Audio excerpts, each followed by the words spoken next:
Bom dia a todos. Todo mundo me escuta? É com grande satisfação que damos início ao painel Poder, Decisão e Impacto. Quem transforma os setores estratégicos?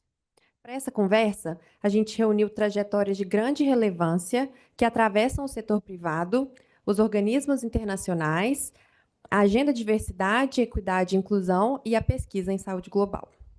Vamos receber agora Ellen Pedroso, que é diretora de Responsabilidade Social e Direitos Humanos da L'Oréal no Brasil e tem mais de 20 anos de experiência em responsabilidade ambiental, social e governança corporativa.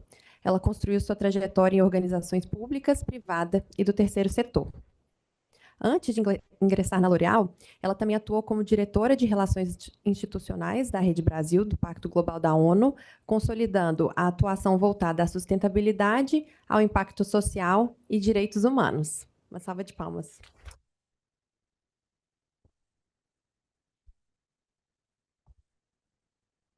Nossa próxima componente do painel é Ana Carolina Querino, que é representante adjunta da ONU Mulheres no Brasil e tem uma trajetória consolidada no sistema ONU.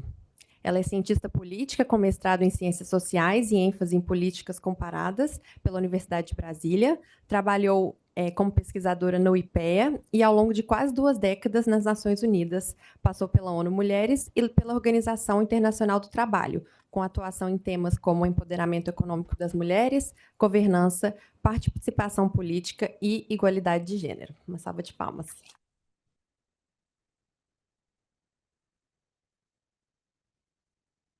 A Valéria Suri, ela vai compor o nosso painel pelo Zoom e ela é consultora em diversidade, equidade e inclusão e ativista de direitos humanos. Sua atuação tem se destacado na promoção de debates e iniciativas sobre inclusão, acessibilidade e representatividade, contribuindo para ampliar a reflexão sobre participação, direitos e transformação social. Uma salva de palmas.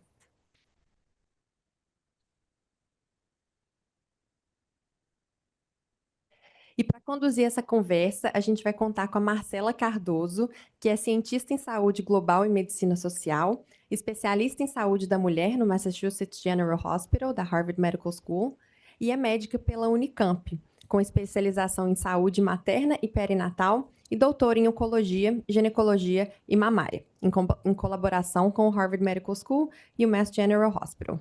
Ao longo de sua trajetória acadêmica, realizou 2 pós-doutorados no MIT e na Harvard Medical School. Atualmente, além das suas atividades em Harvard, ela é professora visitante do Departamento de Medicina na Universidade de Oxford e é professora internacional no Departamento de Tocoginecologia da Unicamp. Então, uma salva de palmas para Marcela também.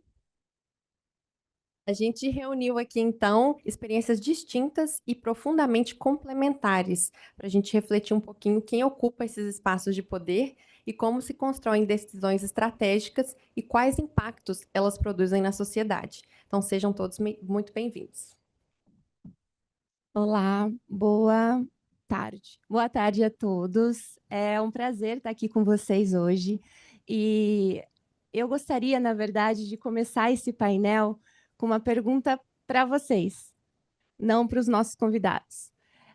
Eu gostaria, na verdade, de perguntar, quando vocês olharam ali, deram uma olhadinha na nossa programação e viram o título desse painel, que é Poder, Decisão e Impacto. Quem transforma os setores estratégicos?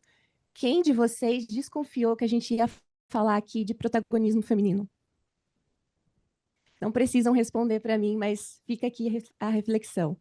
Aqui a gente está do lado de mulheres brilhantes, uma trajetória brilhante. E é muito importante a gente parar para pensar que ideias como poder, liderança e também decisão, elas podem estar atreladas e devem estar atreladas ao universo feminino. Então, agora, Ellen, eu gostaria muito de perguntar para você. Você tem uma trajetória incrível, queria muito te convidar para falar um pouquinho da sua trajetória e queria que você respondesse. É possível falar de poder, liderança e sucesso profissional sem falar de igualdade de gênero? Boa tarde a todos. Primeiro, eu queria começar falando que o mundo precisa da ciência e a ciência precisa de mulheres como você. Muito obrigada pelo convite, pelo seu trabalho. Quero também reconhecer, agradecer e cumprimentar aqui as minhas colegas de painel. Eu ainda me emociono quando a gente tem um painel só para mulheres e eu desejo que as próximas gerações de executivas, cientistas, não precisem se emocionar e que isso seja algo mais corriqueiro. Que a gente não precise ficar ainda se surpreendendo quando a gente faz parte de um painel só feminino. Terceiro, eu queria também comentar que eu acho que eu vi isso nos últimos dias e para cada um de nós uma trajetória individual e olhando aí para as nossas histórias pessoais, é uma grande responsabilidade e honra estar aqui. E para mim, especialmente, olhando para minha família, para as mulheres que vieram antes de mim, se estou aqui, é graças ao que elas fizeram. Minha mãe se formou aos 47 anos e, e faleceu logo na sequência de câncer, e eu tinha apenas 11 anos. Então, ela não está aqui para vivenciar esse momento, mas eu acho que em nome de outras mães, e hoje eu sou mãe também de uma adolescente de 13 anos, é importante começar pensando nessa força da maternidade, como a gente consegue avançar nas nossas carreiras, produzir ciência, produzir mudança, mesmo com os desafios e as escolhas que a gente tem que fazer, sendo sobrecarregadas por uma agenda doméstica que nem todas as pessoas nesse planeta precisam fazer. Então, espero que isso também contribua para uma mudança no futuro. Respondendo sua pergunta, eu queria fazer uma pergunta também para quem está aqui. A ONU trouxe um conceito que chama confiança no futuro, e a KPMG recentemente lançou, acho que completou 10 anos de uma pesquisa chamada Outlook com CEOs, falando sobre confiança no futuro. E aí eu queria só, antes da gente falar um pouquinho sobre isso, quem aqui confia no futuro do Brasil e da América Latina hoje? Respirou fundo, né? I want to believe, né? A gente quer acreditar. Mas essa pesquisa, chama Outlook, da KPMG, é feita com CEOs da América Latina. São centenas deles, e a gente tem que se lembrar que no Brasil houve até um crescimento de CEOs mulheres.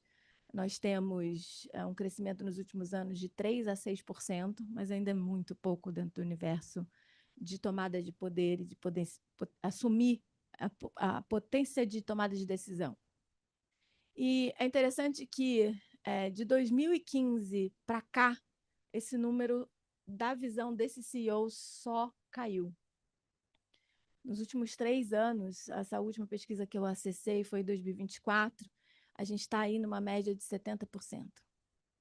Então, nesses últimos 3 dias, eu que me considero uma pessoa muito otimista, mas confesso que nos últimos anos a gente tem sido desafiado no nosso otimismo.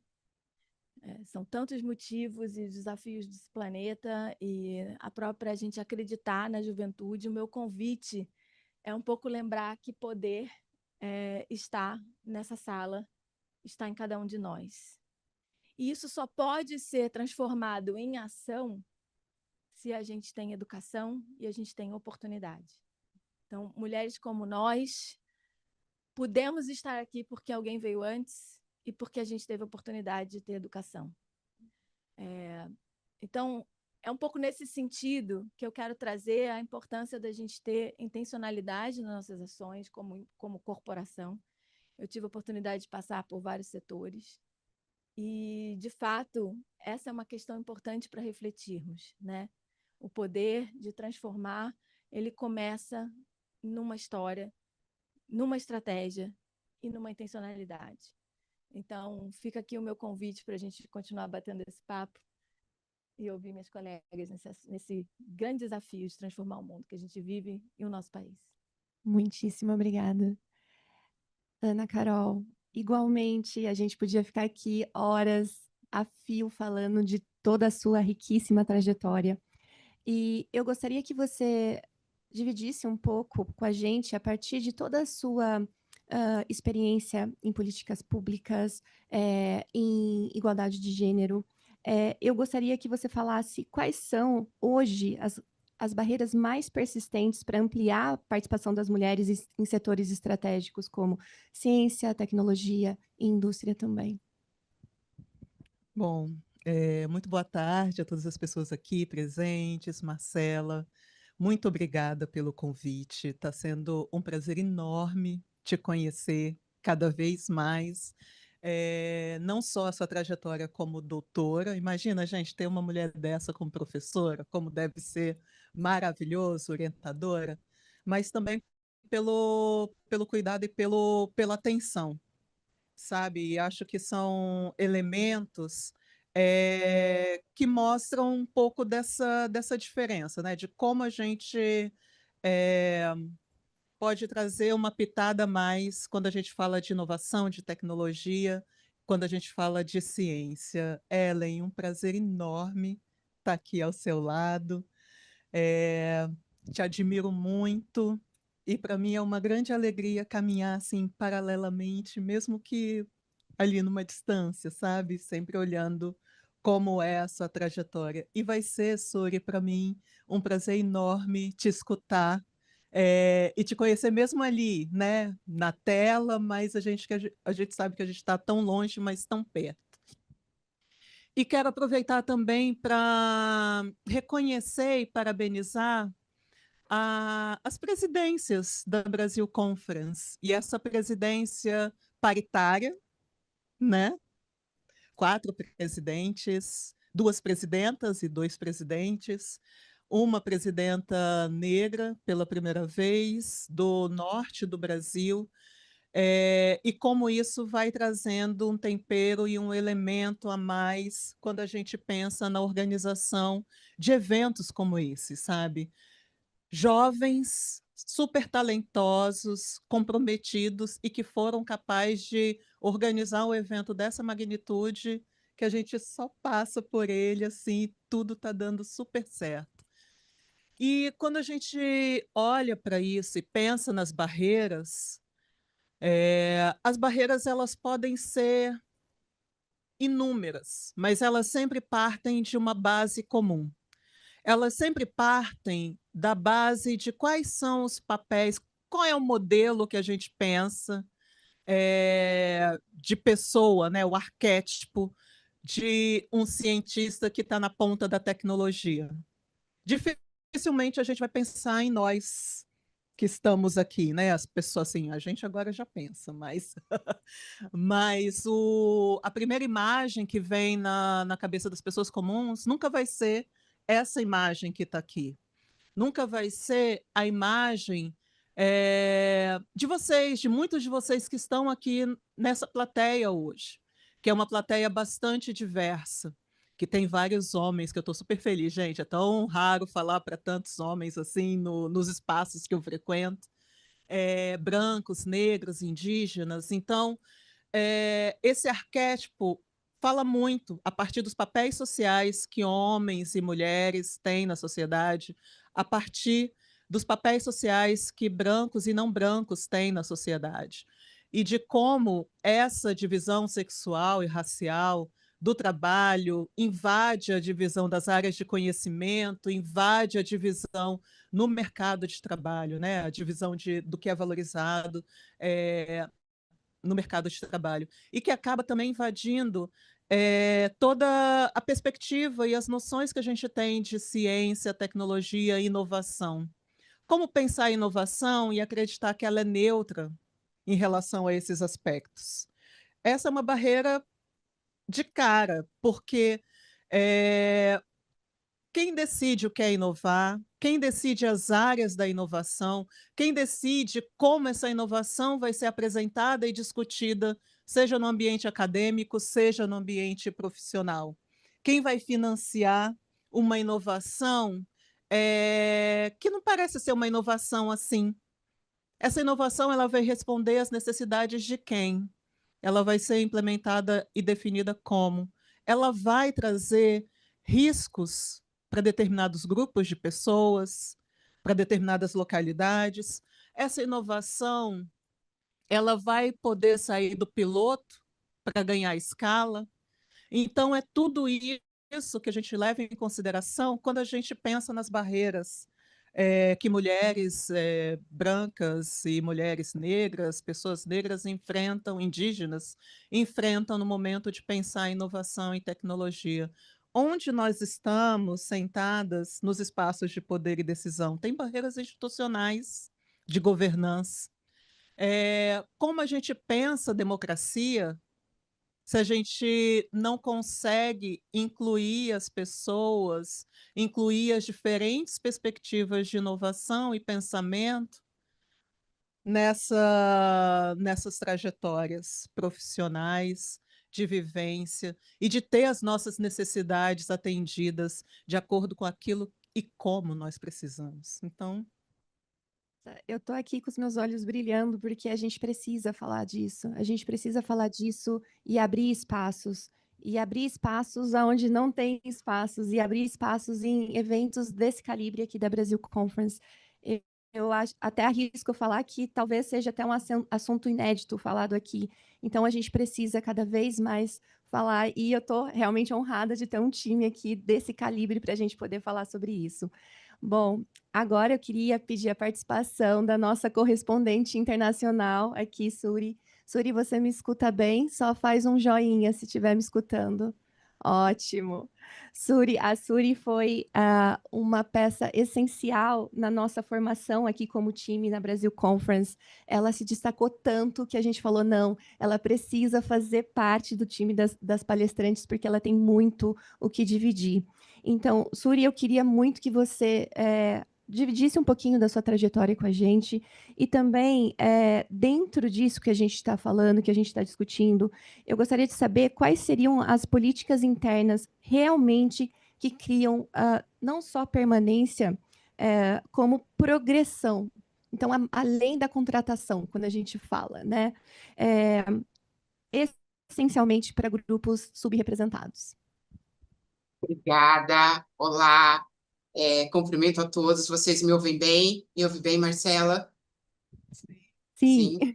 Bom, eu sou a Suri, muito honrada em participar desse evento assim grandioso, muito feliz em poder colaborar com esse tema importantíssimo e dividir esse espaço com mulheres assim que são referência nessa luta, nesse engajamento aí por abrir portas, abrir oportunidades para mulheres diversas aí de todos os perfis, né? Cumprimento você, Marcela, que me apoiou e me ajudou tanto nessa trajetória até chegar aqui. Cumprimento Ana Carolina e Ellen, que são pessoas fantásticas. Muito feliz, assim, muito grata por todo o suporte que eu recebi de toda a equipe, todo o esforço que vocês fizeram para eu participar dessa conferência.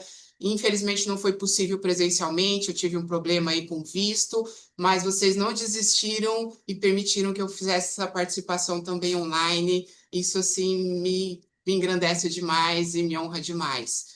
Bom, eu sou uma mulher trans com deficiência visual, então eu reúno aí o que chamam de interseccionalidade de marcadores de vulnerabilidade social. Moro atualmente na cidade de Presidente Prudente, localizada no interior do estado de São Paulo. É uma cidade que fica no oeste do estado, aproximadamente 580 quilômetros da capital. Aqui a temperatura ambiente agora são 31 graus. Estou aqui no meu espaço home office. Sou uma mulher de pele branca, cabelos escuros e lisos até a altura do busto. Tenho olhos castanhos. Estou levemente maquiada. Estou usando aqui uma camisa na cor lilás. Olha, minha melhor camisa eu escolhi para participar desse evento hoje.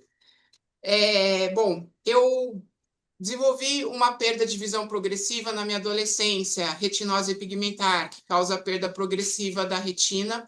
E isso foi lentamente me transportando, né, para o universo das pessoas sem deficiência, para o universo das pessoas com deficiência.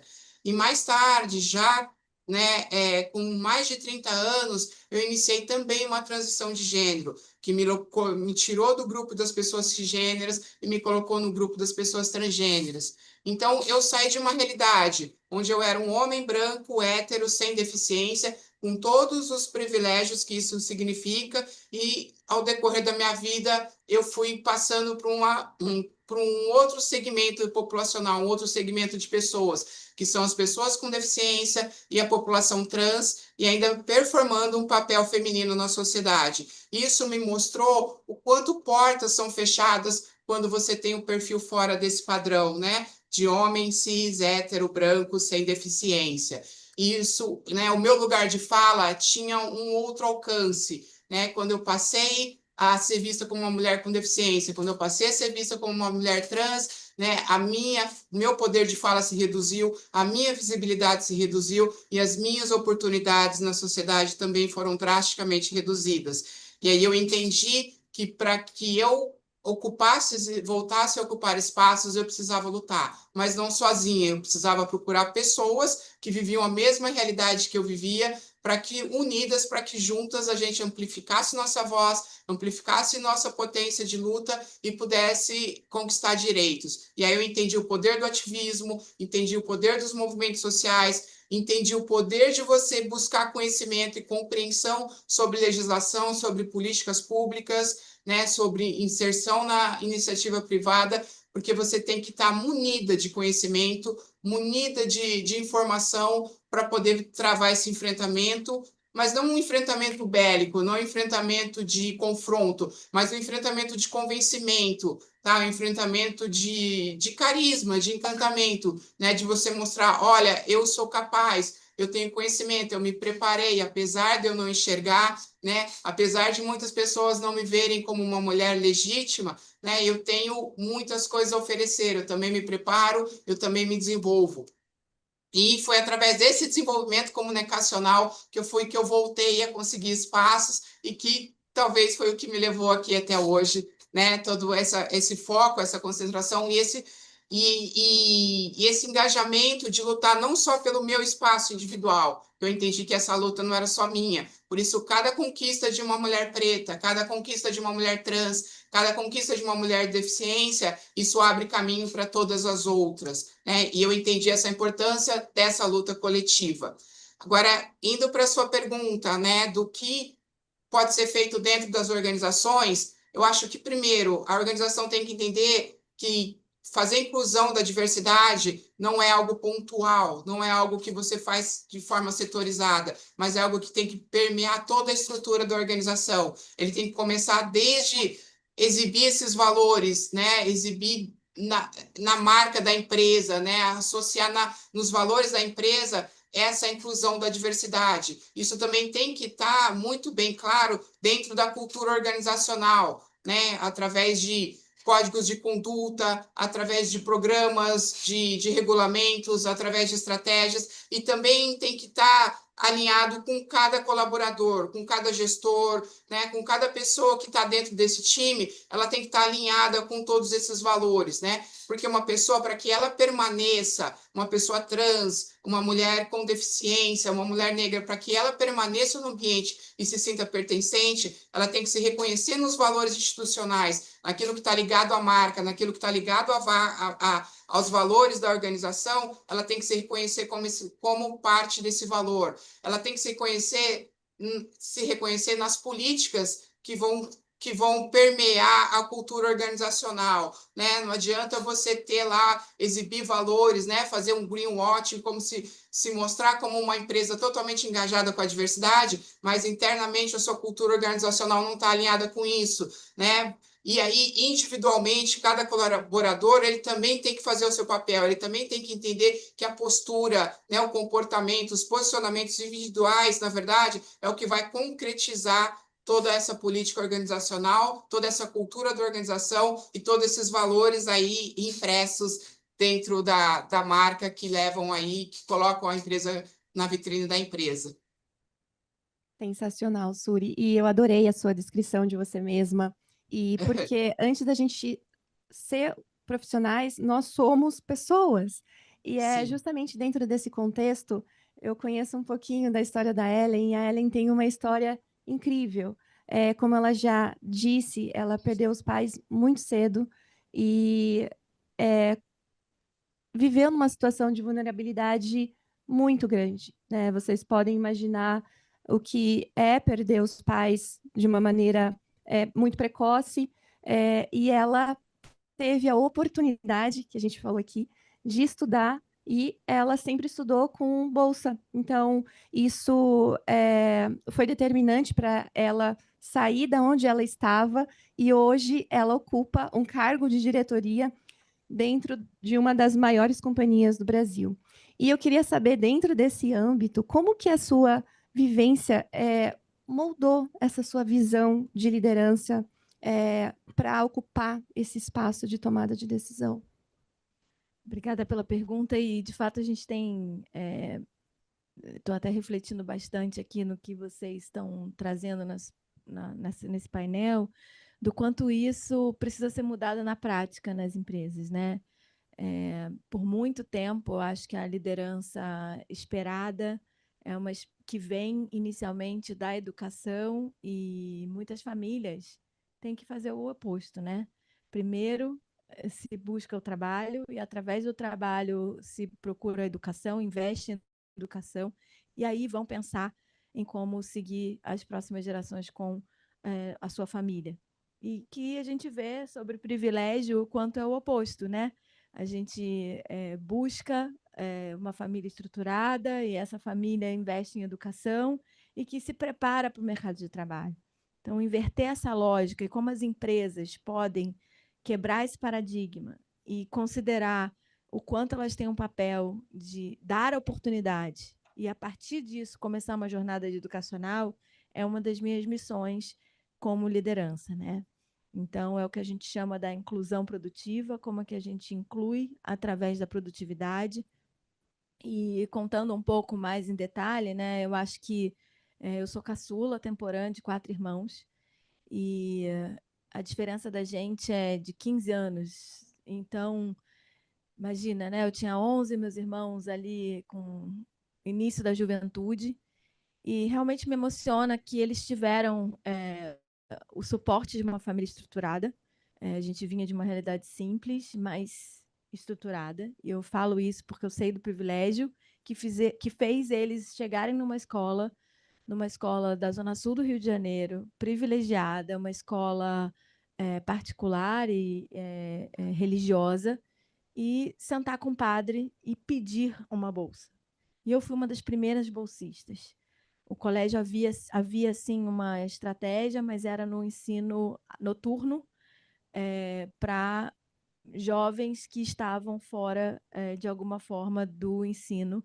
E eu acho que foi uma das primeiras a entrar nesse modelo formal de estudar durante o horário letivo. Mas teve uma diferença. E que ali eu acho que foi um aprendizado, mas que também molda muito a minha personalidade, que é a questão do resultado. Enquanto os meus colegas tinham acesso a poder, por exemplo, passar por uma nota 6, a minha média era 7,5. Isso imprinta na gente, né, uma responsabilidade muito grande, e um senso de que eu não posso errar. Então, hoje, olhando para trás, eu vejo até como eu fui estratégica, porque eu tinha muita dificuldade em algumas matérias, e eu olhei para o lado e identifiquei que havia um grupo de meninas que eram geniais, que tiravam as melhores notas. E eu pensei comigo, como é que eu faço para fazer parte desse grupo? Eu nem sabia que a gente é a média das pessoas que a gente convive. Não tinha essa, de uma forma intuitiva, para uma visão de sobrevivência, eu comecei a estudar para poder estudar com elas. Por 6 meses, mais ou menos, eu virava à noite todos os dias para poder estudar com elas. E há alguns anos atrás,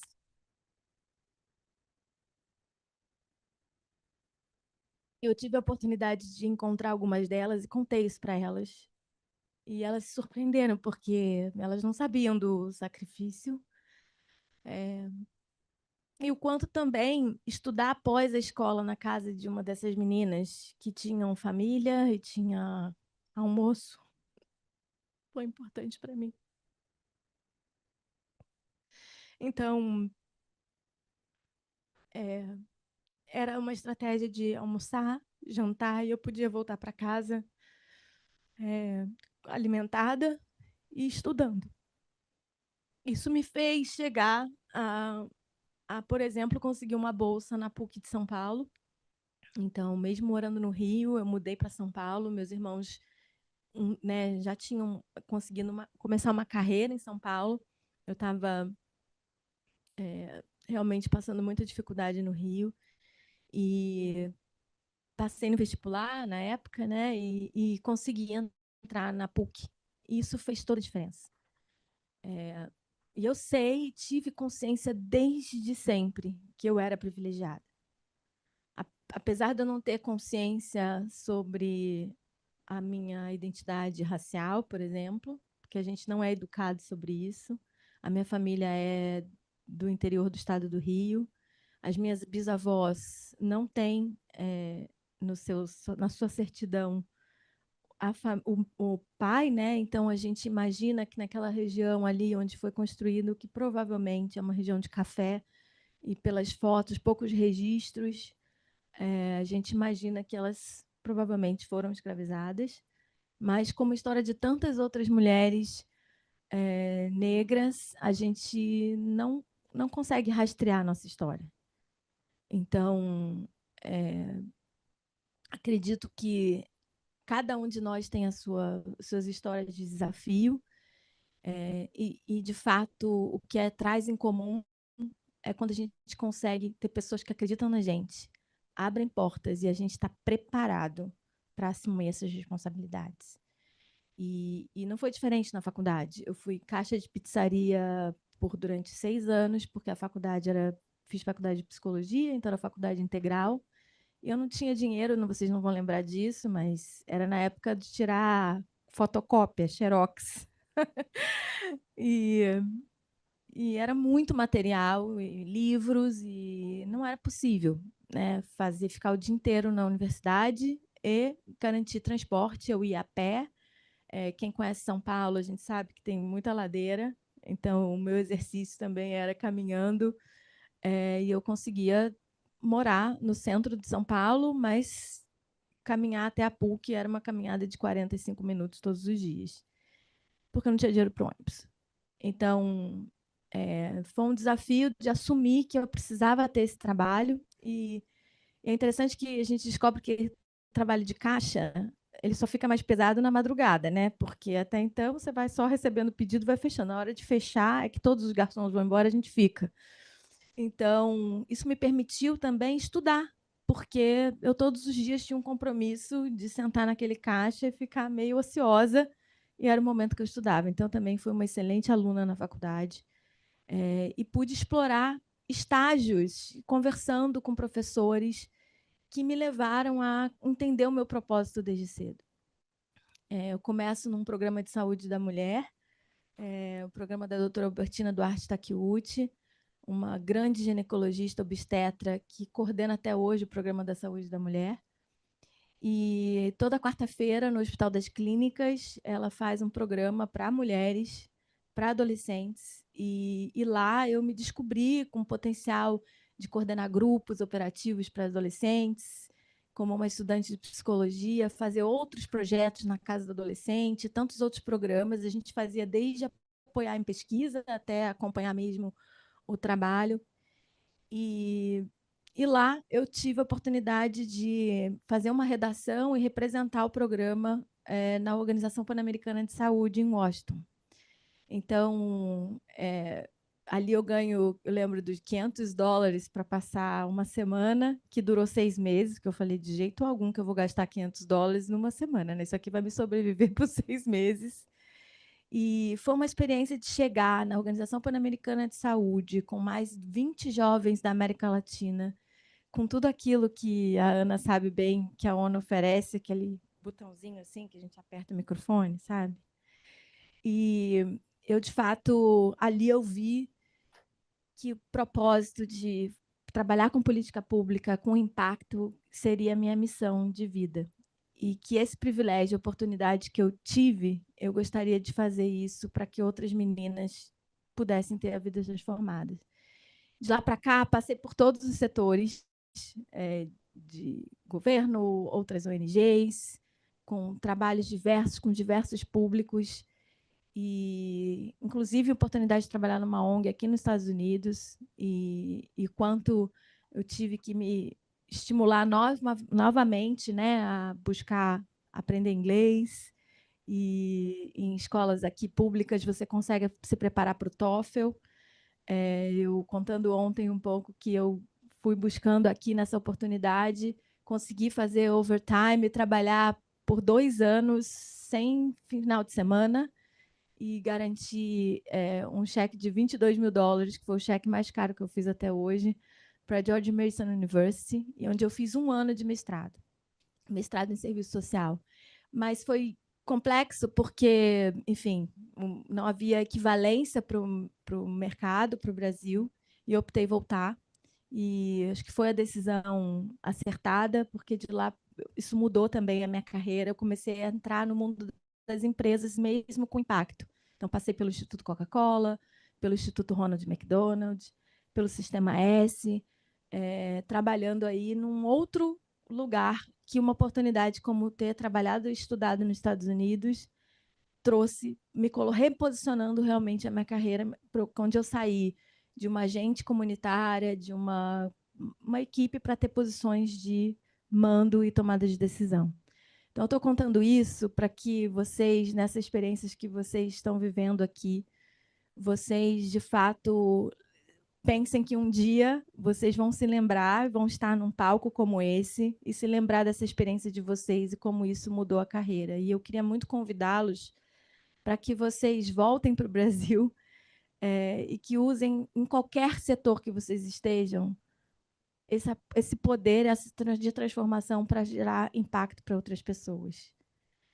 Isso muda vidas, né? E, de fato, a liderança que hoje ocupo se leva na empresa número 1 de beleza no mundo, só é possível porque eu sou essa pessoa.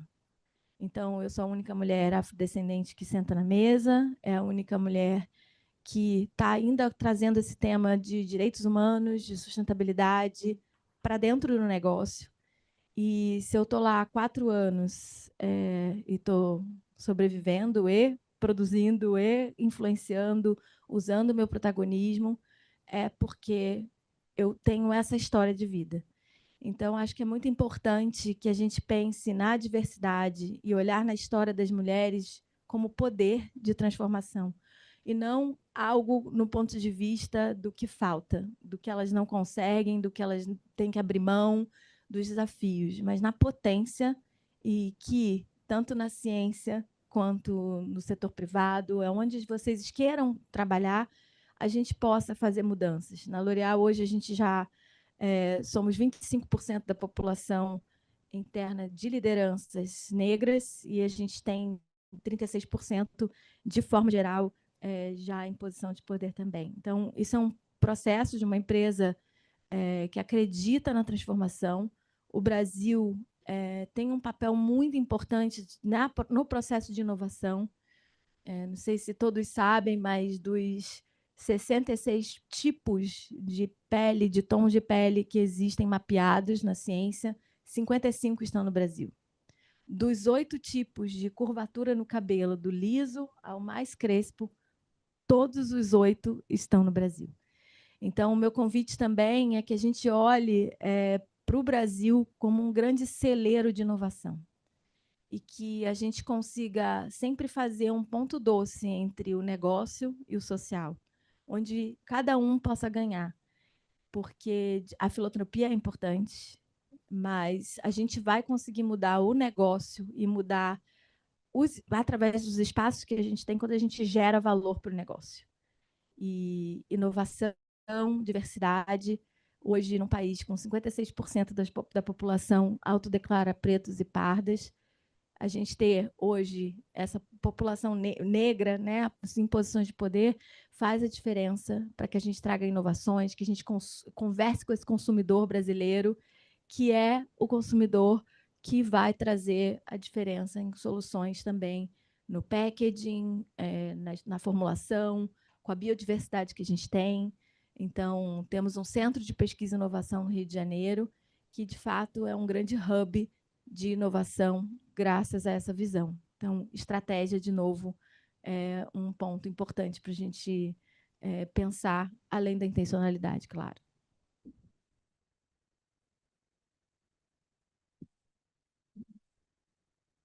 Que potência. Eu acho que essa palavra, potência, a sua história é uma potência. E muito obrigada por compartilhar um pouquinho dela com a gente. Ana, quantos anos já faz que você já está na ONU Mulheres? Completei 19 anos. Eu ia perguntar. Entrei no dia 8 de março, gente, Ah, meu primeiro dia de trabalho. meu aniversário, então, muita sorte. Exatamente. Eu gostaria muito de saber, na perspectiva da ONU Mulheres, quais são os compromissos concretos que geram transformação, não só a narrativa, não só aquele slogan ali lindo para inglês ver. Bom, o compromisso concreto, ele vem sempre que a gente se pergunta, olha para o lado e se pergunta, o que que eu posso fazer de diferente para alcançar resultados diferentes?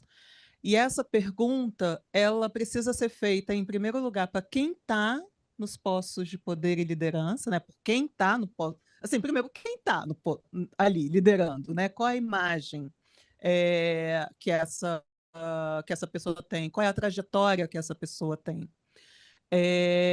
E a partir disso, o que que essa pessoa pode fazer no seu lugar de poder e liderança? Porque muitas vezes a gente não basta, né, ter lideranças diversas, porque muitas vezes a gente acaba caindo na armadilha desses espaços de poder. E quais são essas armadilhas? É a gente se acostumar e ir se moldando por aquele espaço. Muitas vezes, para não ser expulsa desse espaço, não pela nossa intencionalidade, porque os espaços, eles possuem sua cultura organizacional própria, têm os códigos e as dinâmicas, e quando você vai alçando cargos de poder e liderança, você meio que é obrigado a se ter uma força muito grande para você se moldar. Mas a gente tem que manter acesa e alimentar a nossa força interna para não se deixar moldar e para se perguntar todos os dias por que que estou onde estou. Então, da perspectiva de ONU Mulheres, nós precisamos sim ter mais mulheres e ter mais mulheres diversas nos postos de poder e decisão. E ter, se não forem mulheres, e se não forem mulheres diversas, que as pessoas nos seus espaços de privilégio usem o seu poder para desmantelar essa cultura e essas questões que fazem, que tornam tão difícil que os compromissos saiam da retórica. E isso só se faz, seja no espaço, seja em uma posição ou outra, quando a gente acorda de manhã e se pergunta por que que eu estou aqui. Pode ser gerar mais lucro, mas como você vai gerar mais lucro? Adotando as mesmas estratégias e pensando no lucro pelo lucro, sem pensar no porquê e o que de fato gera esse lucro. Porque quando a gente deixa de agir, ou quando a gente age pensando só naqueles fatores tradicionais que foram pensados por pessoas que tradicionalmente estão em posições de privilégio e liderança, essas estratégias elas não respondem para mais da metade da população, sejamos nós mulheres, sejamos nós negras ou indígenas, ou outros componentes, grupos populacionais que estão fora desses espaços. Então, vão ser estratégias de negócios que sempre vão ser incompletas e fadadas ao fracasso. Se não ao fracasso total, ao fracasso limitado. Então, esse é um primeiro ponto. Não dá para a gente pensar em sucesso, não dá se a gente só coloca uma plaquinha ou só, enfim, tem ali aquele lampejo de compromisso e de, ok, vou fazer diferente, sem se questionar todos os dias e em cada decisão que a gente toma, o que que eu posso fazer diferente, o porquê que eu estou aqui. E aí depois, Somos Mulheres vai falando daquelas questões mais tradicionais, né? A gente não faz nada se a gente não tiver dados, se a gente não conhecer o ambiente onde a gente opera, se a gente não conhecer, enfim, o impacto que a gente quer gerar, seja o impacto positivo ou o impacto negativo, a gente precisa ter dado. Ter dados desagregados, dados de qualidade, quantitativo, qualitativo, ponto. E ter esse dado para a gente estabelecer metas. Então, se não tem meta, você não tem atrás do que correr. Você não tem um incentivo, né, para você estar sempre se desafiando para chegar naquele lugar. E aquela questão básica, que depende do primeiro ponto também. A gente precisa de orçamento, né, gente? Se a gente não tem dinheiro, a gente não chega em lugar nenhum. E a decisão de para onde o dinheiro vai depende de quem está nos espaços de poder e liderança. Então é um ciclo que ele é eterno, sabe? Então é isso. Seja quando você está pensando, discutindo questões ambientais, seja quando você está pensando em discutir avanços tecnológicos, seja o campo que for, a gente precisa disso. A gente precisa de lideranças diversas, comprometidas, dados, metas e dinheiro. E sempre, sempre, gente, se perguntar. Muitos de vocês estão aqui estudando nos Estados Unidos, já estão muitos passos à frente de muitas de nós, né, que passamos, que estamos aqui hoje em espaços de liderança. Não deixem de se perguntar, não deixem de pensar nos espaços, nos diferentes privilégios que vocês têm, e lembrar que os desafios, eles apenas nos tornam mais fortes e mais preparados para enfrentar qualquer complexidade e responder a qualquer desafio complexo contemporâneo que a gente tenha. Então, é um pouco isso. Sensacional. Apenas isso. E Suri, agora para fechar bem rapidinho, eu queria saber, do seu ponto de vista, como que empresa e instituições internacionais elas podem colaborar para tornar a inclusão e a acessibilidade algo padrão e não a exceção? Eu acredito que são fundamentais os papéis das empresas e das organizações institucionais. Primeiro, elas servem como modelos, como exemplos. Então, elas têm que, primeiro, preparar toda a estrutura interna delas para mostrar como isso é possível, né, para os agentes externos. Primeiro, você precisa arrumar a sua casa para depois influenciar, né, nos espaços externos, nos lugares onde você tem influência, onde você tem alcance.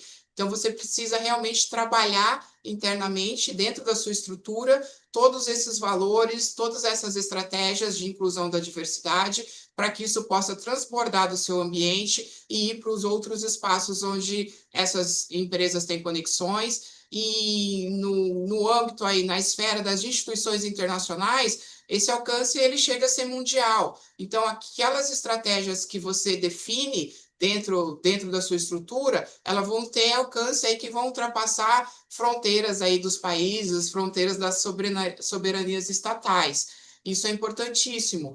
E eu acho que quando você está nessa relação com outros parceiros, eu acho que esse olhar, né, tem que ser um medidor. O quanto o seu parceiro está engajado na promoção da diversidade, no respeito às diferenças, né, em promover acessibilidade, em promover inclusão. O quanto o seu fornecedor está engajado com isso, o seu cliente, o seu parceiro de estratégia, né, os seus parceiros que vão promover a identidade visual da sua organização, né, vão desenvolver o marketing. Você pode trazer para o seu marketing, fazer campanhas publicitárias, também valorizando valorizando a diversidade, valorizando a inclusão, a equidade em todos os aspectos. Você pode utilizar pessoas que representam esse perfil, que representam essas comunidades como emblema dessas campanhas publicitárias, para mostrar que realmente você está engajado em toda essa rede de apoio, em toda essa rede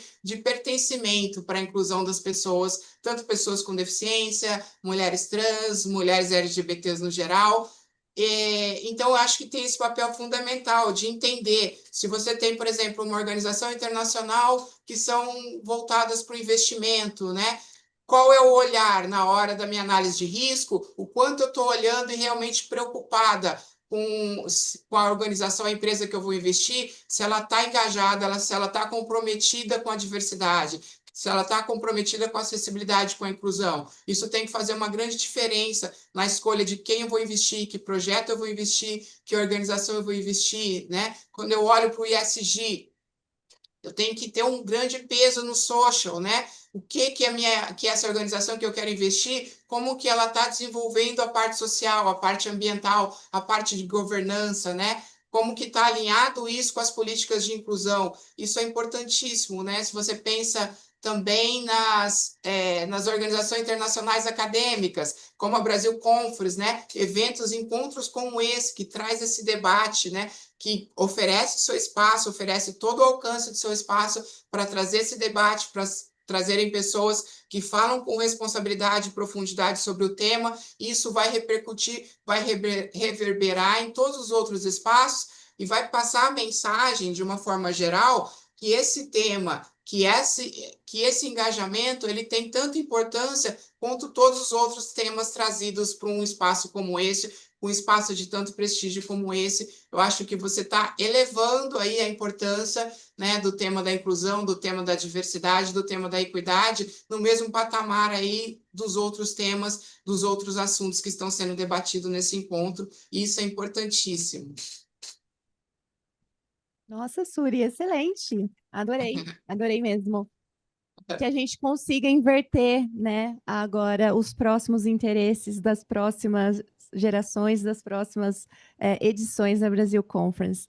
Infelizmente, a gente está aí partindo para a nossa reta final, e bem rapidinho, queria, assim, aproveitar uns 30 segundinhos para cada uma falar, eu sei que é difícil, né, em 30 segundos, falar olhando para o futuro, qual é a mensagem que vocês deixam, não só para a nossa audiência aqui, a nossa audiência em casa, que vocês gostariam de compartilhar? Pode ser algo pessoal, algo profissional, a gente vai adorar ouvir de vocês.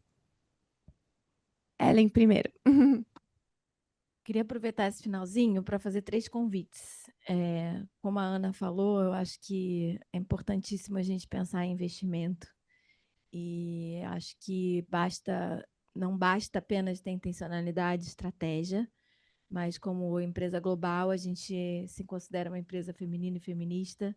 A gente tem aberto alguns fundos, né? Um deles é o prêmio, na verdade, que é o prêmio Mulheres na Ciência, em parceria com a Academia Brasileira de Ciências e a Unesco. Então, fiquem atentos, porque assim, abre a inscrição, a gente tem conversado sobre potencial parceria, a gente deve ouvir coisas aí um pouco mais para frente.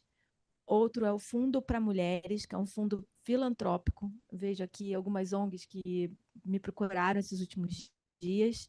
Então, é um fundo específico para mulheres. Ana Fontes, a gente pode até fazer uma divulgação conjuntas. É um fundo organizado pela França, mas é global e oferece 80 milhões de euros aí. Então, é uma oportunidade até 2030. No Brasil, a gente conseguiu acessar algumas organizações, e de 2023 para até hoje foram quase 13 mil mulheres beneficiadas, e a gente tem trabalhado muito no ecossistema de inclusão produtiva e também em comunidades de tradicionais, né, como em especial mulheres indígenas. E por último, ontem eu até conversei com o pessoal do RAC no Brasil, então, para a gente pensar numa forma de colaborar, porque acabou de lançar na quinta-feira, dia 27, na sexta, 27, a segunda edição do Fundo de Aceleração, que esse é específico para startups e pequenas e médias empresas para esse ecossistema de clima. Então, são 7 áreas de atuação, é um fundo que também prevê 100 milhões de euros até 2030 e vai ser acelerado por outra Cambridge, que é Cambridge, lá do United Kingdom. Então, é uma parceria entre L'Oréal e o Centro de Pesquisa e Inovação e Sustentabilidade da Universidade de Cambridge, no Reino Unido. Então, também está aberto e vale a pena a gente passar depois para vocês via a divulgação oficial, para vocês acessarem. Não deixem de se inscrever, não deixem de continuar sonhando e voltem para o Brasil para a gente continuar não só mudando o país, mas eu quero ver essa confiança no futuro transformada em prática. Vocês são essa mudança. Obrigada.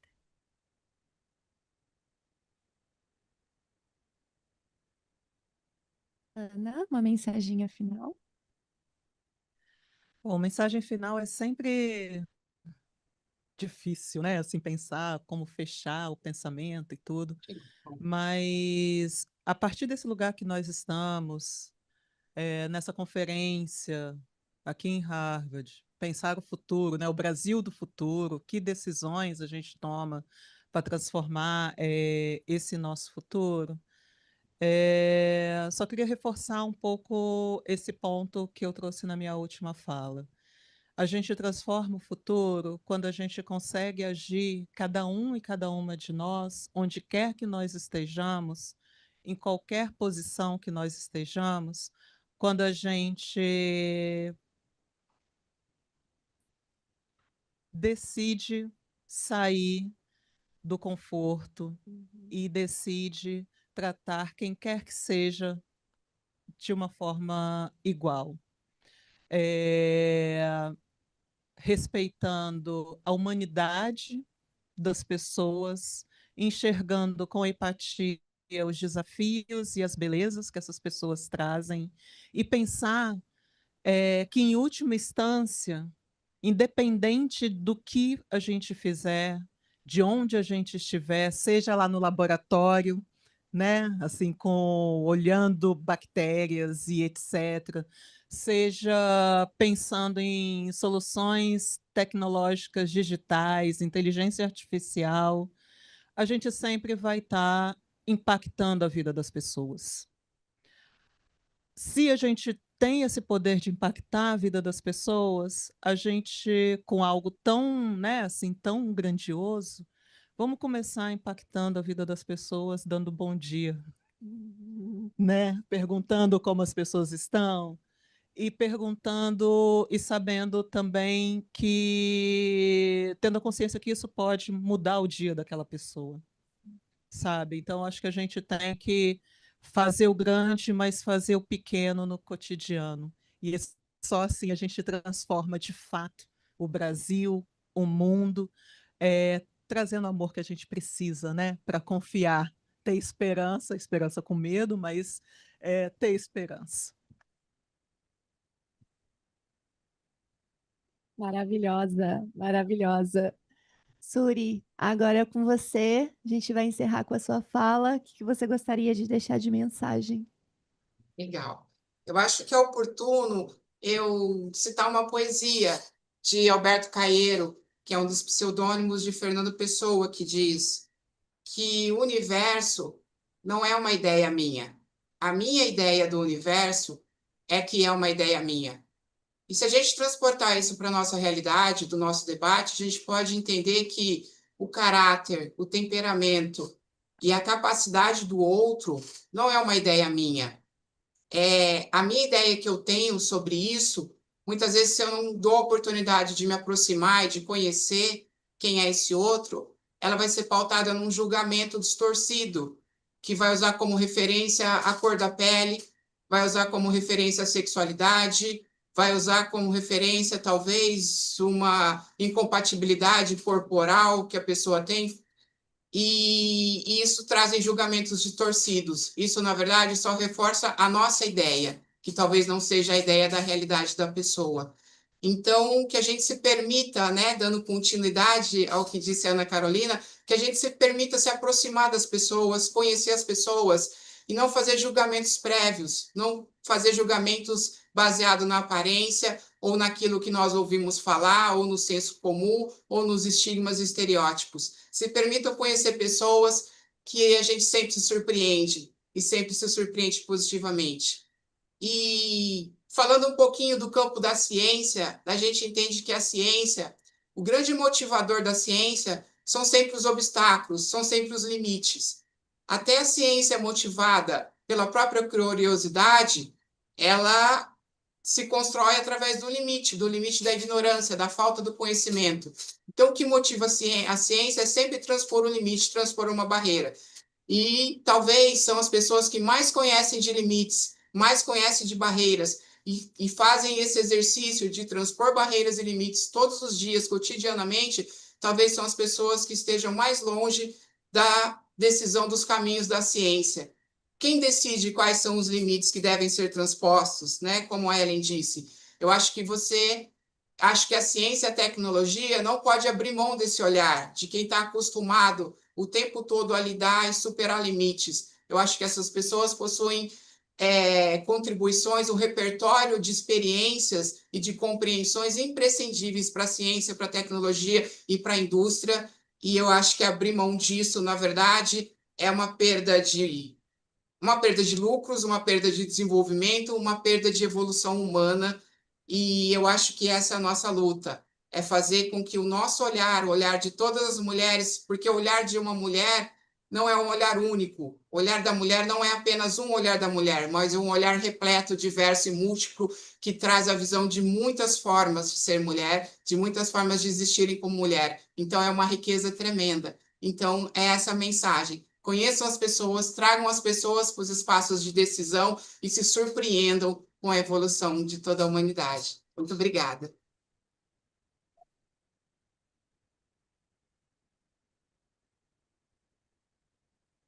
Então, gente, eu espero que o tema desse painel, essas mensagens e a urgência da gente falar sobre isso reverberem por muitos e muitos tempos na mente de vocês. Muito obrigada pela presença de cada um de vocês.